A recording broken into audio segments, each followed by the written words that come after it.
Hey everyone, it's Dustin Nulf with Keller Williams Realty's the Dustin Nulf team and the Full House LLC, Pittsburgh Property Management.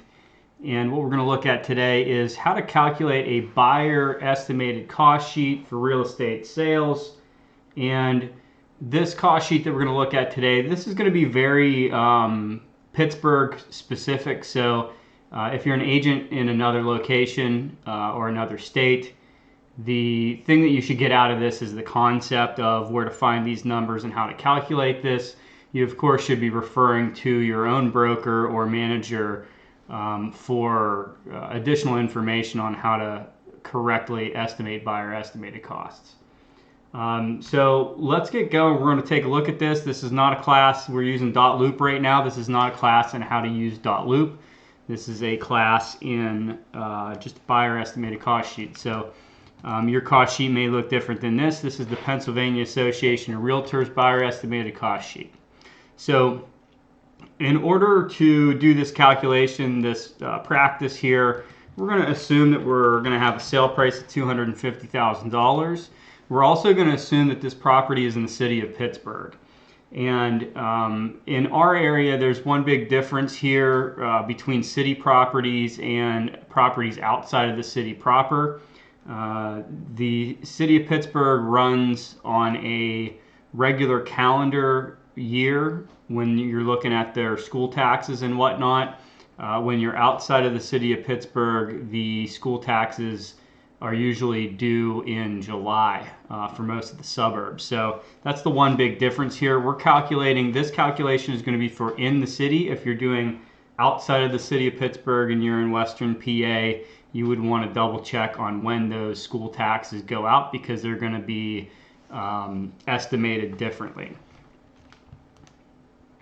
So to get started, we're going to put our sale price over here, and we are going to first look up the title insurance cost.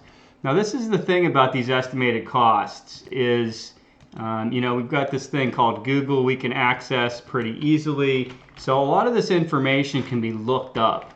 We're going to look up the transfer tax rates in Allegheny County because that's the county we are in. And we are going to go here. And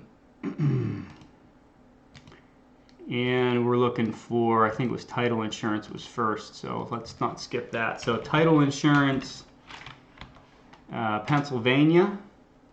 This is my favorite calculator here. If we could find it, it's alphaadvt.net. And you just put in here the sale price of the property, and you're going to get all your title insurance rates pop up here. So in Pennsylvania, we're going to be looking, if it's an owner-occupied property, we're going to suggest that they get an enhanced policy, and that's going to be the price there. If it's an investor buying a property for investment use, a lot of times they're going to get a sale or a non-sale price on their title insurance, and they're not going to be able to get an enhanced policy. But we're going to assume that this is an owner-occupant, and we're going to get that enhanced policy amount, which is $2,068, and we're going to pop it in over here.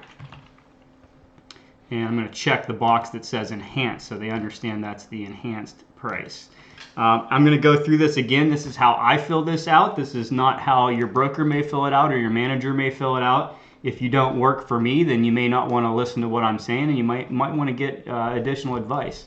But we're going to fill this out like I fill it out. So closing protection letter, I put 0 in there. In Allegheny County, our title endorsements are about $175. Mechanics lien insurance is 0. Settlement and notary fees. Now this is going to depend on where you're located and what title company you're using. Usually I'm putting about $250 in there, and that's going to be like a high estimate. I would rather be giving our buyers and sellers a little bit of a high estimate and then have them end up having more in their pocket when it's all said and done, because then they're going to be like, oh wow, that's nice. They're going to like the fact that they're getting a little bit of a surprise infusion of cash at the closing table that they didn't expect. Recording fees, also in Allegheny County, roughly $175. Transfer tax, now that's a big one. So transfer tax is going to be different depending on what municipality you're in. And what we're going to be looking at here is we're in Allegheny County, so we're going to do that little search that I did there, which is transfer tax rate in Allegheny County. And we are going to find our transfer tax rates right here and go here. Now, again, you can usually look these up for pretty much any county or area that you're in. And here's what we're looking for. We're going to assume that this one's in the city of Pittsburgh. So we're going to scroll down until we find city of Pittsburgh. Can't remember if they have it under Pittsburgh or city of Pittsburgh. We'll find out. There it is, city of Pittsburgh. So the city of Pittsburgh charges a whopping 3% transfer tax, and then you've got the school district transfer tax of 1%. And you also have Pennsylvania has a transfer tax of 1%. So in the city of Pittsburgh, you have a whopping 5% transfer tax. Now, our standard agreement of sale states that the buyer pays half of the transfer tax and the seller pays half of the transfer tax. So your buyer client would only be responsible for 2.5% unless otherwise stated in the contract. So you want to make sure you know what your contract states. So we're going to pop that number in there, and I'll pull the calculator up and do the calculation right here. So we're looking at $250,000 sale price times 0.025, which is 2.5%, which is 1/2 of the transfer tax total, and we get $62.50. So $62.50 is our transfer tax. The survey is not required in the state of Pennsylvania, so we're going to put 0 there, or we could also put, I like to put sometimes POC, that means paid outside of closing. So if our buyer wants to get a survey, they would pay for that in advance and outside of the closing. Domestic lien search, I put 0 there, 0 here, 0 here. Our broker's fee, if there's any additional broker's fee or commission, this is where you would put it. In some areas, we do administrative support fees, which is an additional commission due to the broker at closing. And in most cases, our team's going to charge maybe $500 for that. So we're going to put in here $500 as an additional brokerage fee. If you're working with a buyer and they are buying a property, let's say your buyer agency agreement says that they're paying a 3% commission and they're buying a property that's only paying a 2.5% commission, you would want to put that extra 0.5% in here that they'd be responsible for. So you want to make sure that's all disclosed up front. I always like to say, especially when it comes to our administrative support fee, we tell our clients about it 3 different times. So by the time they're going over this, it should not be a surprise to them. Property insurance and lender escrow. So now here's where things get a little bit more tricky. I'm not a whiz at doing the mortgage and escrow sort of stuff. So what I highly recommend for you as an agent is when you're working with a buyer, ask that buyer if you can get a copy of their good faith estimate from their lender, because every lender has different fees and such. And what you can do is when you get a copy of that, then you can look and see how their escrow is set up and what they're charging for that. You can also see what the mortgage fees are. And a lot of times you're going to want to do that anyway, just to double check and make sure that the lender didn't screw up.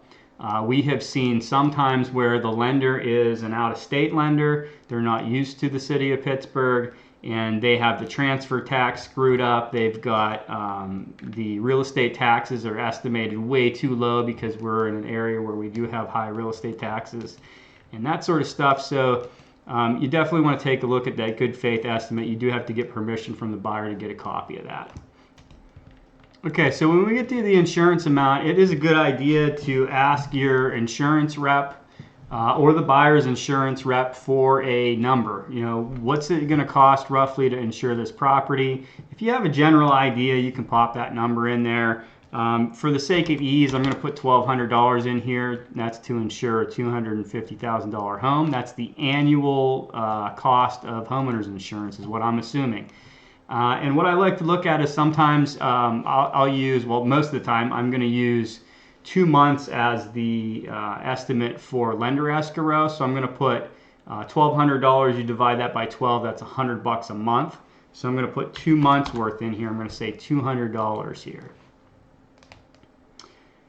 Here's our school taxes, county taxes, and municipality taxes. What I like to do for the sake of ease when I'm in the city of Pittsburgh is I draw a line through these here. And I'm going to just put one box here for real estate taxes because all of our real estate taxes are due at the same time. So I'm just going to put in here real estate taxes in general. And that's going to allow us to quickly estimate what the real estate taxes owed are going to be at the closing table for the buyer.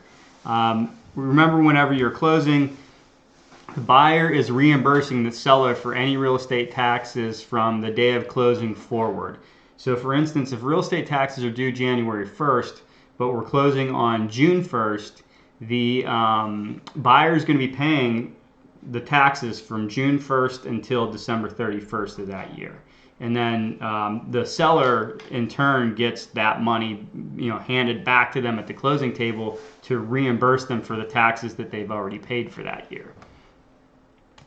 So to make life simple here, you would want to confirm your real estate taxes first by not only looking at the MLS listing taxes, but also calculating them. So what I do in Pittsburgh, and I'll show you how I double check the taxes. I'm going to go to AlleghenyCounty.us and do the parcel search.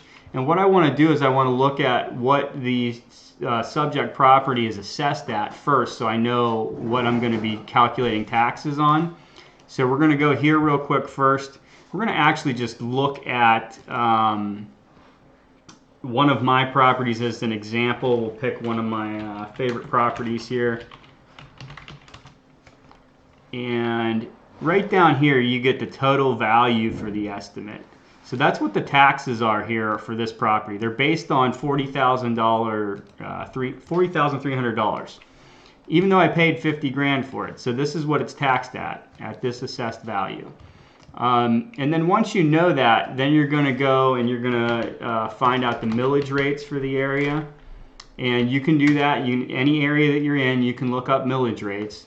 It's not a complicated process. So we're going to look up millage rates, and we are in the city of Pittsburgh. So we're going to take, there's 3 different millage rates that you're going to calculate. You're going to calculate, let me shrink this up here maybe. You're going to calculate Allegheny County's millage rates, and then you're going to find the area that you're in, city of Pittsburgh, and then you got to find the school millage rates too. So we're going to get the county and the municipality in here first. So the county, I believe, is 4.73 right here, and the city of Pittsburgh is 8.06. So plus 8.06. And then we're going to scroll down to the bottom, and we're going to find our school district millage rates. And again, we're looking for Pittsburgh Public Schools because we're doing a Pittsburgh estimate. So the Pittsburgh Public Schools millage rate is 9.84. All right. So our total millage for Pittsburgh is 22.63. Now, if this were a real property, I would be looking at what it's assessed at, and I would be multiplying this by the assessed value. Because this is a fictional property, we're just going to assume that it's assessed at $250,000, which is what the buyer's paying for it. So now that I got my millage rates, I'm going to take that and multiply by 250,000. And that gives us that number. And millage rates are like 1,000th of a percent or whatever. They're a 1/1000. So we're going to divide by 1,000. And that gives us our tax rate, or our tax amount, of $5,657.50 a year. So that's what this property would be in total taxes per year if it were assessed at $250,000. I want to remind you, you want to look at the assessed value of the property, not the sale price of the property. We are using the sale price here because we don't know what the actual assessed value is, because this is not a real property. So you do want to know what the assessed value is, because You may have a $250,000 sale price, but it's assessed at 50 grand. So the assessed value and the tax rate are going to be way different than this, okay? But for the sake of this example, we're going to use this number as our tax amount. So 5657, we're going to round up and just say 5658. And I'm going to kind of pop that in here, 5658, so I don't forget it. And we're going to assume that we're closing this on June 1st. We're going to make life easy for us in 2020. So we've got June, July, August, September, October, November, December. We've got 7 months of taxes that would still be due or payable as of June 1st. So what we can do is we can take 5658, divide it by 12 months, and that gives us our monthly tax amount, and then multiply by 7, and that's going to be what the buyer owes. Now this is a very simple calculation. You can get down to days if you want to. I don't personally feel that it's necessary to be super accurate on this. As long as you get a good ballpark, you should be good here. So we're going to do that. This is an easy calculation. If you want to get it down to days, you can find out how much taxes per day it costs, and then prorate from there. Your title company, they have to do that. They're the ones that should be doing the super detailed analysis. So our estimation is 3301. We're going to round up, and I'm going to get rid of my note here. So total real estate taxes proration is going to be 3301 owed by the buyer up front. As far as lender escrows, I do the same thing here. Like I look at like about 1 month's worth of taxes, and I'm going to put that in here. So our month was $471.45. So we're going to round that up to 472. And we're going to call that our lender escrow. So the lender's going to want at least 1 month of taxes in advance. It could be more than that. You want to double check with your mortgage rep. I'm putting zeros in the rest of this here. If this were a condo, if it had a homeowners association or condo association, I'd fill that out. If there were any capital contributions for the homeowners association, I'd fill that out. Buyer usually doesn't have to pay for lienable utilities. The seller has to clear those up unless it's negotiated in the contract that the buyer's paying for them. All of these inspections should be done outside of the closing, so that's when we use our POC abbreviation. And I'm going to tell the buyer those are paid for outside of the closing, so if you want them, you pay for them in advance. And I'm going to kind of save this as I go, so in case this crashes, I don't lose it. Fees paid as part of a percentage of the loan. That's going to be a good question for your lender. If I'm just going to estimate this, I'm usually going to throw in here 2% just for the heck of it. It usually ends up being a higher estimate than they'd actually be paying. And for the sake of calculations here, we're going to assume that our buyer is going to be getting a 95% loan to value conventional loan. So we're going to take our sale price, multiply it by 95%, and that's what our loan amount would be there, is $237,500. And I'm going to pop that in this loan section here real quick. And we're going to assume that they're getting a 30-year loan, and we'll call it a fixed rate. And we'll figure out what our loan rates are looking like here very shortly. So just to make a note of that. So now that if that's the loan that they're getting, and we're going to estimate that the fees charged as a percentage of the loan is 2%, then we're going to take that number, multiply by 2%, and that's what our fees would be, $47.50. Appraisal and credit reports. Most of the time those are paid up front also. Those aren't going to be factored into the closing costs. If it's a VA loan, they would be factored in the closing costs, but in a lot of instances, the seller would be paying for them, or they would be removed and covered for the veteran. mortgage insurance and lender escrow. You're going to want to ask about that as well. The FHA insurance is paid up front a lot of times now, and then your conventional loans are going to have an escrow for the mortgage insurance.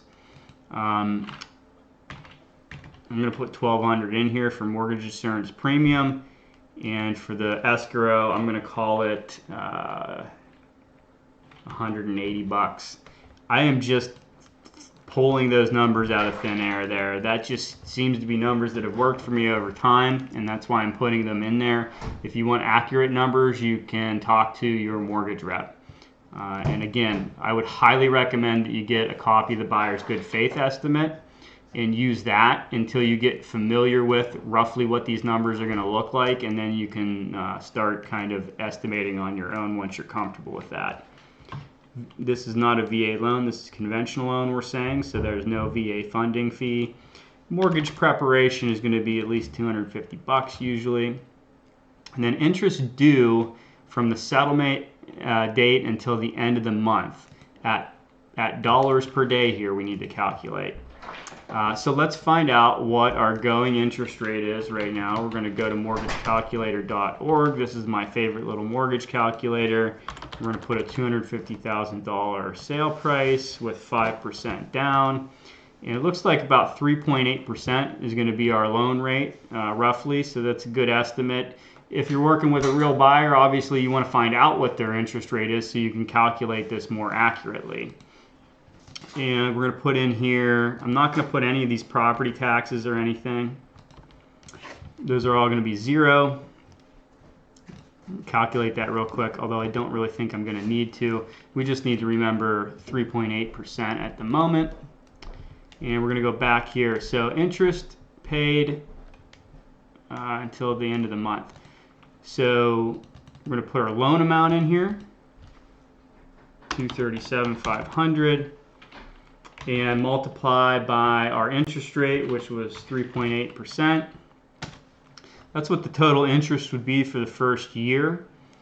So what you can do is you can take that and divide it by 12, divide that by 30, and that's going to give you your daily amount of interest, okay? And then we're going to take a look at the month. And June's got 30 days, so that's nice and easy. So we take this number times 30, it's going to give us $752. And that's what our interest is from June 1st until the closing date. So $25.07 per day gives us $752.08. We're just going to put $752 in here. If there's any other fees, you would put them in here. If the buyer's paying for their own home warranty or a portion of it, you put that in here. And that's it. That's our buyer side here. We're going to wait to calculate this estimated closing, or the estimated costs here. We're going to finish this section over here first, and then we'll run these calculations.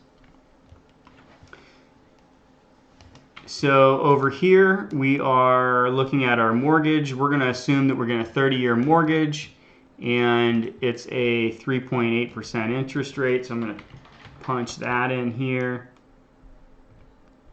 and just get it in the spot that it's supposed to be in. I really don't like dot loop. I'm glad that we're not going to be using it here soon. So principal and interest, taxes, blah, blah, blah. Here's where we go. So when we calculated this, here's our principal and interest rate up here. Total monthly payment. 1106, we're just going to round that up to 1107. So that's our principal and interest. And this mortgagecalculator.org, you can come in here to the amortization schedule and you can break it down so it will give you the full amortization schedule here, which is nice, right? That's the full amortization schedule if you want it. So our taxes, we were estimating our taxes was, let me double check that number, 3301 divided by 7 times 12. Okay, yep. So our taxes we're taking the gross tax number and we're dividing by 12 again to get our monthly taxes, which is $472. We're going to round up. Our property insurance, we're estimating $100 a month. Our insurance premium, I estimated that our monthly payment was $90 a month here. So that's where that $180 came out of right here. I estimated $90 a month, so we're going to pop 90 in here. No condo or homeowners association, and then we can calculate out our monthly payment. So 1107 plus 472 plus 100 plus 90 equals $1769 a month is the mortgage payment. If they were getting a second mortgage, you'd calculate it over here. Down here. And if they were looking at a couple different interest rates, you could calculate the difference here. Down here, we're just filling in the blanks. $250,000 is our purchase price.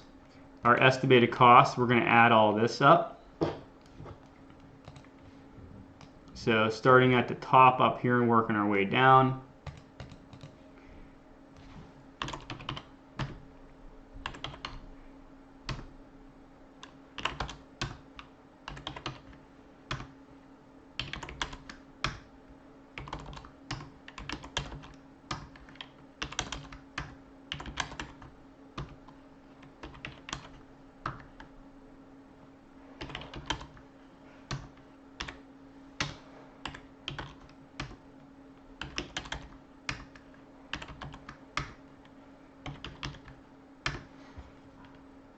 $752, that's our last one. So our estimated cost is $21,723. And we can just copy that and paste it in over here. And our total cash required, we're going to take the $21,723 and we're going to add in our sale price of $250, $271.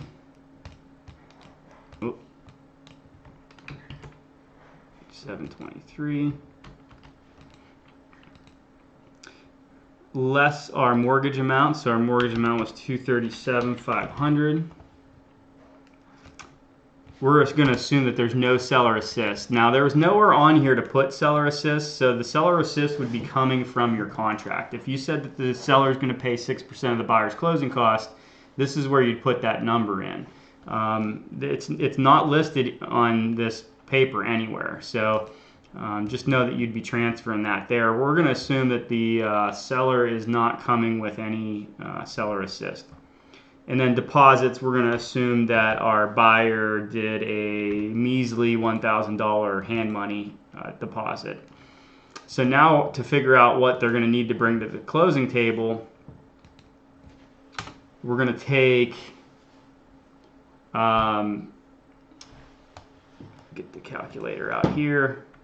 We're going to take that number, the $271,723. We're going to subtract our mortgage, and then we're going to subtract our hand money, and that gives us how much money out of pocket the buyer is going to need, which is $33,223.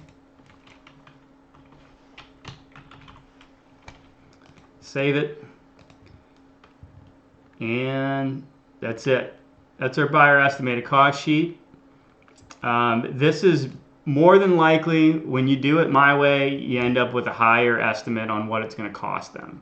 Again, and when I give this to the buyer, I usually say, I think this is higher than what it's probably going to cost you, and I just want you to know that up front. But worst case scenario, you should at least have that much money available and ready. And if you don't, you need to figure out a way to get it that is legal, and you need to work that out with your mortgage rep like right now. In most cases, we've already had this discussion at the buyer consultation before I've even taken them out.